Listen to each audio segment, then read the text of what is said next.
Hi friends, welcome to സ്നേഹ ഫുഡിലോട്ട് എല്ലാവർക്കും സ്വാഗതം. ഇന്നത്തെ റെസിപ്പി പാലട പായസമാണ്. പുതിയതായിട്ട് എൻ്റെ വീഡിയോ കാണുന്നവരാണെങ്കിൽ സബ്സ്ക്രൈബ് ചെയ്യാനും ലൈക്ക് ചെയ്യാനും മറക്കല്ലേ. അപ്പോൾ പാലട പായസം എങ്ങനെ തയ്യാറാക്കാം നമുക്ക് നോക്കാം. ആദ്യം തന്നെ ഉരുളി വെച്ച് കൊടുക്കാം. ഉരുളി ഒന്ന് ചൂടായി വരട്ടെ. അല്പം വെള്ളം ഒഴിച്ച് കൊടുക്കാം.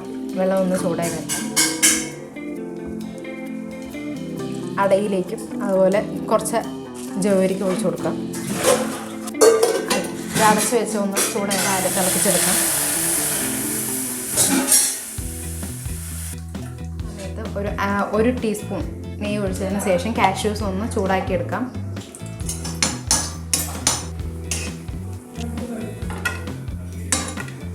മുന്തിരി ഒരു പൊടി,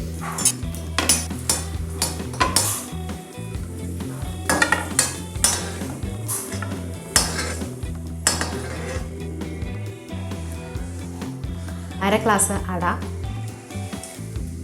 അതുപോലെ അര ഗ്ലാസ് ജവ്വരിയും കൂടെ ചേർത്തിട്ടുള്ള ഒരു വെറൈറ്റി പായസമാണ്. അട ചേർത്തും ഇനി ഒരു 40 മിനിറ്റോളം ഇതേപോലെ തുടർച്ചയായിട്ട് ഇളക്കിക്കൊണ്ടേയിരിക്കുക.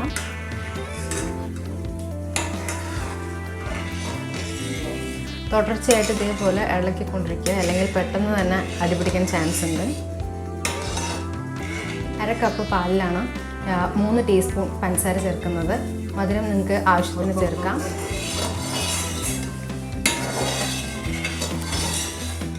ജവരിയും അടയും നന്നായി കുറുകി വന്നിട്ട് അര കപ്പ് പാൽ കൂടി ചേർത്ത് കൊടുക്കാം.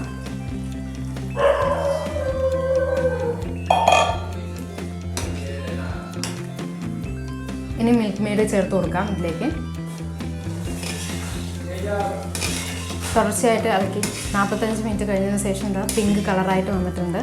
ഇനി ഇതിലേക്ക് നേരത്തെ ഒരു 3 ടീസ്പൂൺ മാത്രമാണ് ഷുഗർ ആഡ് ചെയ്തത്. ഇപ്പോൾ ഒരു 2 ടീസ്പൂൺ കൂടി ചേർക്കാം. അതിന് നിങ്ങൾക്ക് ഇഷ്ടത്തിനനുസരിച്ച് ചേർക്കാം കേട്ടോ. അതേപോലെ ഏലക്ക ഒരു കുറച്ച്. അടപ്പായസം റെഡി ആയിട്ടുണ്ട്. ഇനി ഇതിലേക്ക് 1 ടീസ്പൂൺ നെയ്യ് ചേർത്ത് കൊടുക്കാം.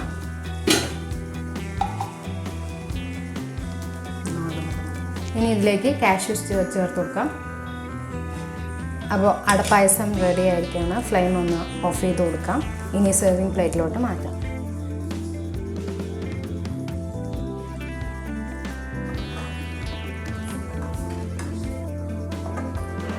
നല്ല ടേസ്റ്റി ആയിട്ടുള്ള അടപ്രഥം റെഡി ആയിരിക്കുകയാണ്. ഇതേപോലെ എല്ലാവരും ട്രൈ ചെയ്തതിന് ശേഷം നിങ്ങളുടെ ഫീഡ്ബാക്ക് അറിയിക്കണേ. പുതിയതായിട്ട് എൻ്റെ വീഡിയോ കാണുന്നവരാണെങ്കിൽ സബ്സ്ക്രൈബ് ചെയ്യാനും ലൈക്ക് ചെയ്യാനും മറക്കല്ലേ. അപ്പോൾ ഇനി പുതിയൊരു വീഡിയോ ആയിട്ട് വീണ്ടും കാണാം. Thank you friends.